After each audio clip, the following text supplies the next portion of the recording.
आवाज आ रही है कि नहीं? हाँ हाँ आती है।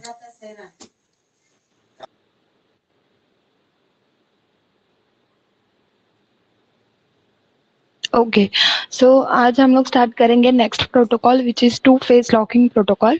लास्ट लेक्चर में हम लोगों ने देखा था कि डेडलॉक सिचुएशन और उसको कैसे हैंडल करते हैं।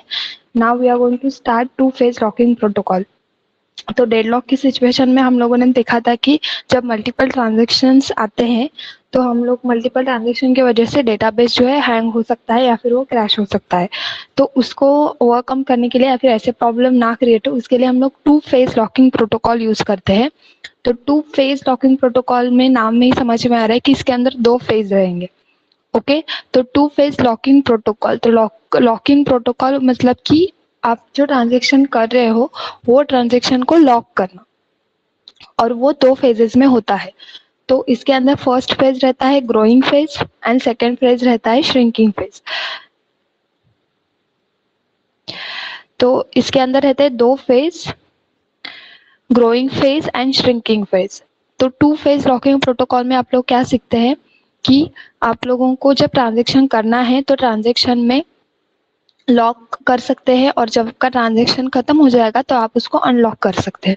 और इसके लिए आपके पास दो मेथड्स है, growing phase and shrinking phase. तो ग्रोइंग फेज में क्या होता है, in this phase the new locks on a desired data item can be acquired but none can be released. Okay, none can be released। तो और expanding phase और first phase. तो growing phase में क्या होता है कि जब आप लोग ट्रांजेक्शन करना स्टार्ट करते हो तो ट्रांजेक्शन के लिए सबसे पहले आपको जो है रिक्वेस्ट देनी पड़ती है।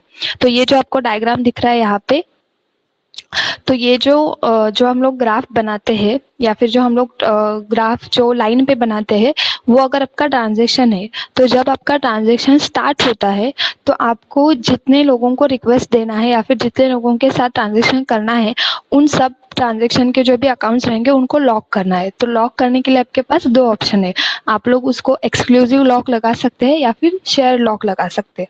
ओके, तो सपोज अगर मैंने एक्सक्लूसिव लॉक लगा दिया है तो मुझे ABCD इन चार लोगों से जो है ट्रांजेक्शन करना है, और मैंने क्या किया है इन चार लोगों को एक्सक्लूसिव लॉक लगा दिया। तो एक्सक्लूसिव लॉक अगर मैं लगाती हूँ तो उसका मीनिंग क्या होता है कि अगर मैं अगर सपोज ई पर्सन हूँ, ई मेरा ट्रांजेक्शन है और मैंने ए को जो है एक्सक्लूसिव लॉक लगा दिया है, तो इसका मीनिंग क्या होता है कि ए के ऊपर अभी कोई भी न्यू रिक्वेस्ट नहीं आएगी। ओके, क्योंकि एक्सक्लूसिव लॉक में हम लोग रीड एंड राइट दोनों ऑपरेशन परफॉर्म करते हैं, तो डेटाबेस में जो है मॉडिफिकेशन होता है, इसके लिए हम लोग या फिर वो ट्रांजेक्शन दूसरे किसी के रिक्वेस्ट एक्सेप्ट नहीं करेगा।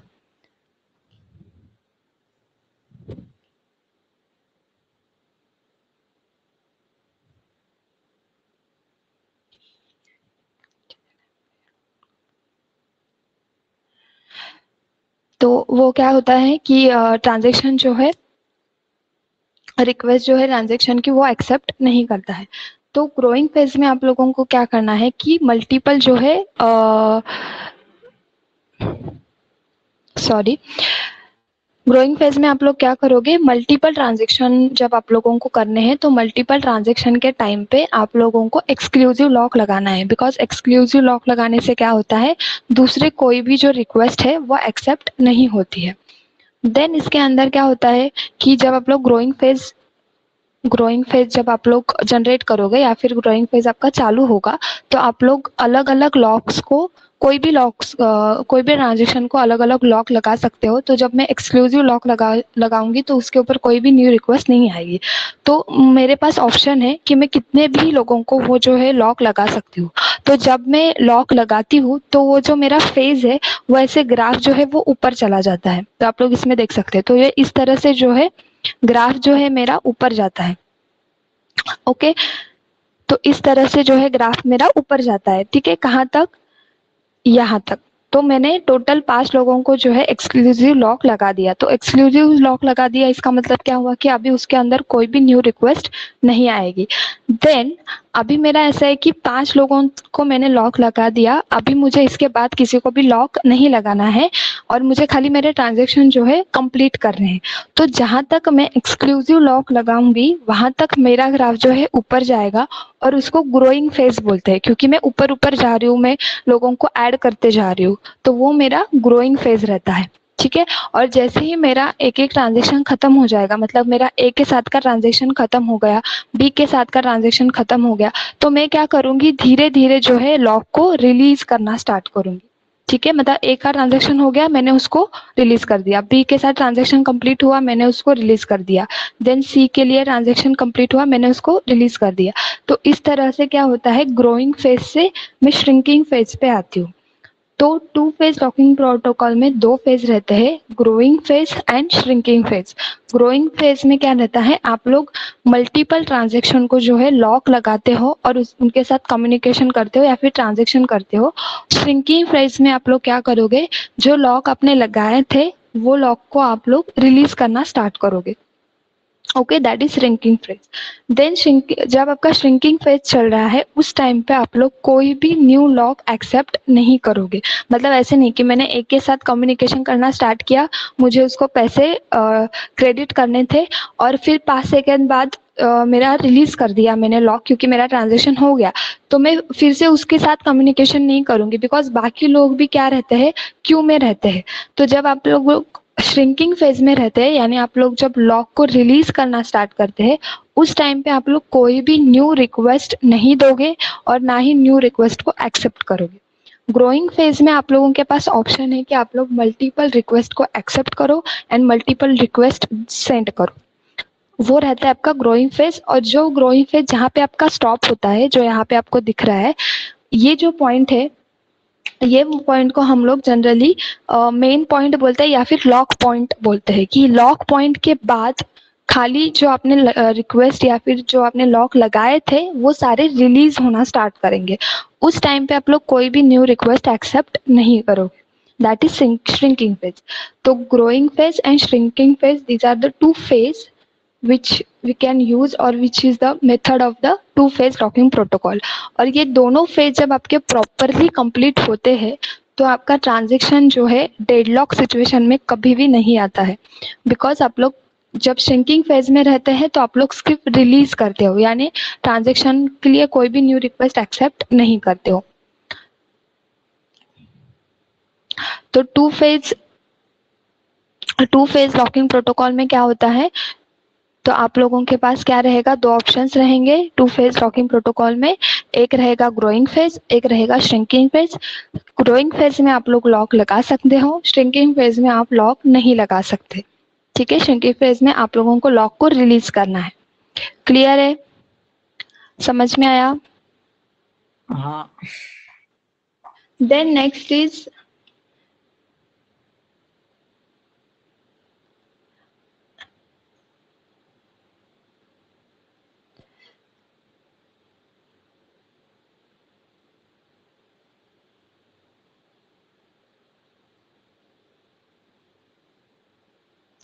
नेक्स्ट इसकी हम लोग थ्योरी देखते हैं कि कैसे इसको लिखना है। जब आपको क्वेश्चन आता है explain two phase locking protocol, तो इसके लिए आपको फर्स्ट लिखना है ग्रोइंग फेज का डेफिनेशन, देन आपको लिखना है श्रिंकिंग फेज का डेफिनेशन। तो ग्रोइंग फेज का डेफिनेशन ये है कि the new locks can be desired data item can be acquired but none of can be release. आप लोग न्यू यहाँ पे लॉक लगा सकते हो बट कोई भी लॉक को रिलीज नहीं कर सकते इन ग्रोइंग फेज।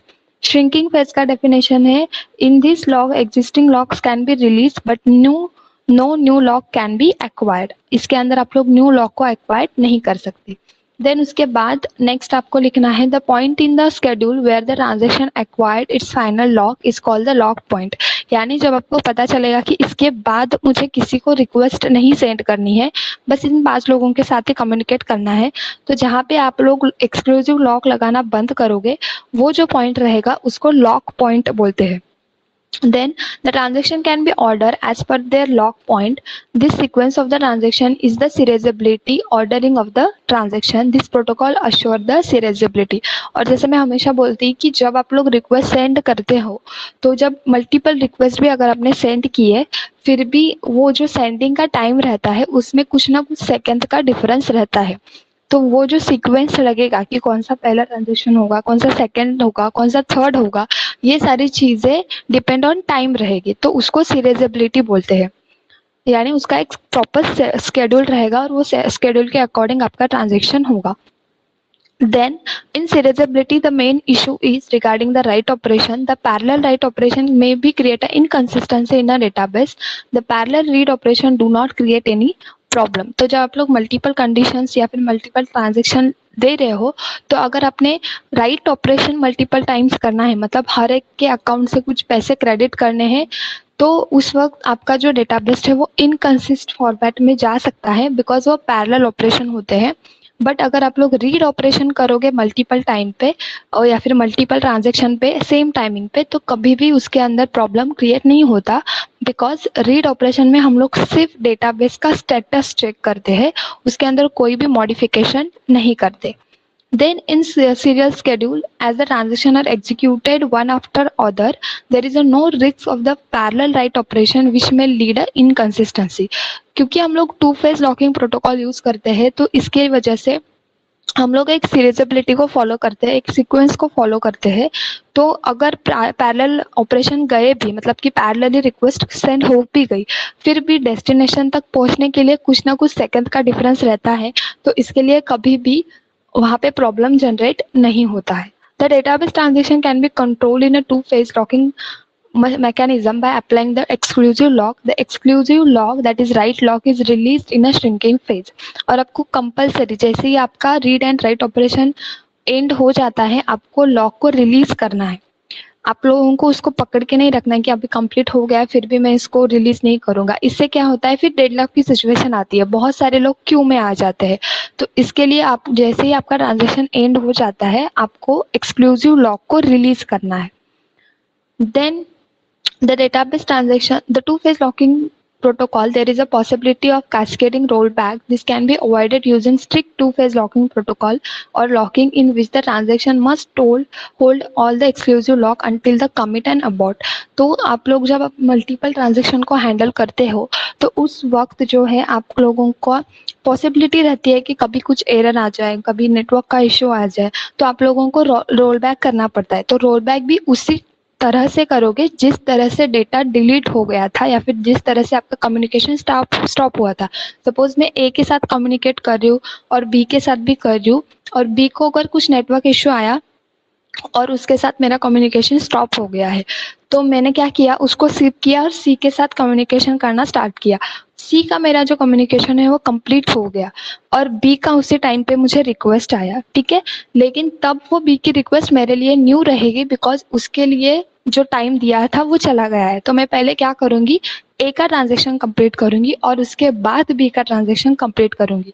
तो इससे क्या होता है, सीक्वेंस जो है वो मेंटेन रहता है और आपका जो डेडलॉक का सिचुएशन आने वाला रहता है वो नहीं जनरेट होता. ओके तो इस तरह से कुछ 4-5 पॉइंट आपको लिखने हैं टू फेज लॉकिंग प्रोटोकॉल में. ये पूरा क्वेश्चन आपको 5 मार्क्स के लिए आता है और अगर आप लोग इसके अंदर एग्जाम्पल लिखोगे तो आपको खाली 3 या 4 डेफिनेशन लिखने हैं. एग्जाम्पल दिया हुआ है तो आप उसको ही लिखेंगे तो भी चलेगा. Then next is defining transaction. तो यहाँ तक आपको ट्रांजेक्शन क्या है ये तो समझ में आया होगा. क्या रहता है ट्रांजेक्शन? ट्रांजेक्शन यानी क्या रहता है?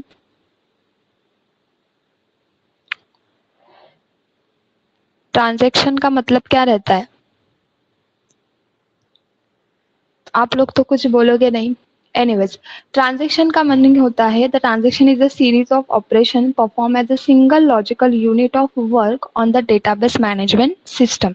तो ट्रांजेक्शन का मीनिंग क्या होता है कि जब आप लोगों को एक सीरीज में ऑपरेशन को परफॉर्म करना है और वो सीरीज कौन सी रहती है कि कभी बैंक ट्रांजैक्शन हो सकता है, कभी ऑनलाइन शॉपिंग हो सकती है, बट जो हम लोग ये चीज़ें करते हैं तो उसके लिए एक स्पेशल प्रोटोकॉल्स को फॉलो करते हैं कि पहले प्रोडक्ट को सिलेक्ट करो, देन उसका अमाउंट है उसको पे करो, फिर आपका ओटीपी आएगा, देन ओटीपी को आपको वेरीफाई करना है, फिर आपके अकाउंट से जो है बैलेंस डिडक्ट होता है। तो ये जो हम लोग set of logical operations perform करते हैं इसको ट्रांजैक्शन बोलते हैं। ओके आपको इंटरनल प्रोसीजर क्या है वो नहीं पता चलता, आप लोग खाली जो आपको मैसेजेस आते हैं उसको रीड करते हैं कि enter your OTP, enter your amount, then enter your password. आप लोग खाली जो इंस्ट्रक्शंस आते हैं उसको जो है परफॉर्म करते हैं, तो उसको बोलते हैं लॉजिकल ऑपरेशन या फिर सीरीज ऑपरेशन। तो जो सीरीज ऑपरेशन रहते हैं जिसे हम लोग परफॉर्म करते हैं उसको बोलते हैं ट्रांजेक्शन, और जिसका इफेक्ट किस पे होता है तो डेटाबेस मैनेजमेंट सिस्टम पे होता है। The transaction leads no to modification in the database content। तो ट्रांजेक्शन क्या करता है एट द एंड, उसका कंक्लूजन क्या रहता है, तो ट्रांजेक्शन का कंक्लूजन में आपका जो डेटाबेस रहेगा उसके अंदर जो है चेंजेस आते हैं या फिर मॉडिफिकेशन होता है। Transition is initiated by user program written in the high-level data manipulation language like SQL or programming language like a Java। तो आप ट्रांजेक्शन अगर आपको करना है तो जब आपका ट्रांजेक्शन परफॉर्म होता है तो उस वक्त SQL लैंग्वेज यूज होती है, और अगर आप लोग कोडिंग में परफॉर्म करोगे तो जावा लैंग्वेज यूज होती है। And then there are two main purpose of the transaction in the database. Number one, to give the trustworthy unit of the work that let correct recovery from the failures and maintain the database consistent even if the system get failed when execution stop, maybe sometimes completely or sometimes partially, and the number of operation upon the database are not completed with unclear stated। So main purpose क्या रहता है उसका कि अगर आपका transaction जो है वो चल रहा है, बेसिकली जब भी आप लोग कोई बैंक का वगैरह ट्रांजेक्शन करते हो तो आपको एक ट्रस्ट रहता है कि अगर मेरा ट्रांजेक्शन फेल भी हो गया तो बैंक जो है मुझे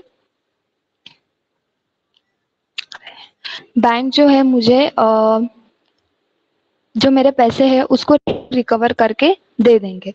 तो इससे क्या होता है, आप लोग एक ट्रस्ट रखते हो बैंक के ऊपर, तो इसको क्या बोलते हैं ट्रांजेक्शन या फिर ट्रांजेक्शन ट्रस्ट। तो इससे आपका एक ट्रस्ट बनता है ट्रांजेक्शन के ऊपर।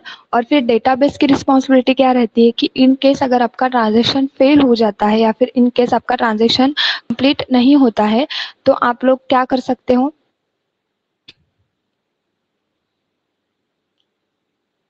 इन केस अगर आपका ट्रांजेक्शन फेल हो जाता है तो आप लोग क्या कर सकते हो कि आप लोगों का जो डेटाबेस रहेगा वो डेटाबेस जो है सारी चीजों को पार्शली या फिर फुल्ली आपको रिकवर करके देगा। Then next is what, then second purpose रहता है ट्रांजेक्शन का to provide isolation between programs which access the database simultaneously. It is also possible that the outcome of program may be incorrect if this isolation is not provided। ठीक है, तो इसके अंदर क्या रहता है आइसोलेशन। हमने एसिड की एक प्रॉपर्टी देखी थी, तो एसिड प्रॉपर्टी में क्या रहता है, एसिड प्रॉपर्टी में हमने एक चीज देखी थी कि आप ट्रांजेक्शन को या तो स्टार्ट टू कंप्लीट पूरा करो या फिर आप लोग क्या करो उसको बीच में से छोड़ दो। आइसोलेशन प्रॉपर्टी हमें क्या बताती है, तो आइसोलेशन प्रॉपर्टी में आपको ट्रांजेक्शन जो है टाइम के साथ जो है परफॉर्म करना है, प्लस उसका परफॉर्मेंस जो है बेस्ट होना चाहिए, उसके आउटकम सही निकलने चाहिए। तो ये आइसोलेशन की प्रॉपर्टी हमें ट्रांजेक्शन में मिलती है। तो ट्रांजेक्शन के दो पर्पज रहते हैं। नंबर वन कि आपका जो डेटाबेस है वो आपका अगर फेल हो जाता है तो आपको पार्शियली या फिर फुल्ली रिकवरी प्रोवाइड करता है। देन पर्पज नंबर टू, ये आपको आइसोलेशन जो है प्रोवाइड करता है। आइसोलेशन प्रोवाइड करता है यानी आपका सारा ट्रांजेक्शन जो है विथ टाइम एंड परफॉर्मेंस के साथ जो है कंप्लीट हो जाएगा। क्लियर है, क्लियर है सबको? देन ट्रांजेक्शन के टाइम पे या फिर जब भी आपका ट्रांजेक्शन होता है उस टाइम पे आपके पास सिर्फ दो ही ऑपरेशन परफॉर्म होते हैं, या तो आप लोग रीड ऑपरेशन परफॉर्म करोगे या तो आप लोग राइट ऑपरेशन परफॉर्म करोगे। ठीक है, तो रीड ऑपरेशन में क्या होता है, to perform the transaction on a data which is present in a main memory that is read. And write operation में क्या होता है, सिंपल राइट ऑपरेशन में आप लोग ऐड भी कर सकते हैं, सब्सट्रैक्ट कर सकते हैं, जैसे कि बैलेंस को क्रेडिट कर सकते हैं, डेबिट कर सकते हैं, कुछ भी। तो वो रहता है आपका राइट ऑपरेशन। तो आप लोग ऐसे भी बोल सकते हैं the transaction is a combination of read and write operation. Clear? समझ में आया?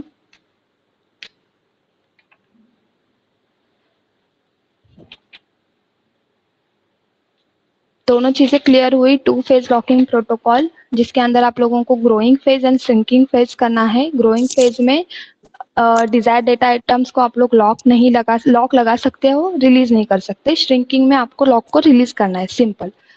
देन ट्रांजेक्शन में दो चीजें होती है, read operation and write operation. Clear यहाँ तक? हाँ देन नेक्स्ट, अभी अपना यूनिट एंड होने के लिए आया है, तो हम लोग जो है नेक्स्ट देखेंगे save point and roll back. जो इम्पोर्टेंट चीजें है जिसके ऊपर क्वेश्चंस आते हैं हमेशा, उसी पे हम लोग जो है लेक्चर्स लेंगे। तो अभी हम लोग नेक्स्ट लेक्चर में देखेंगे save point and roll back. किसी को doubt transaction and to phase locking protocol में? नहीं। ओके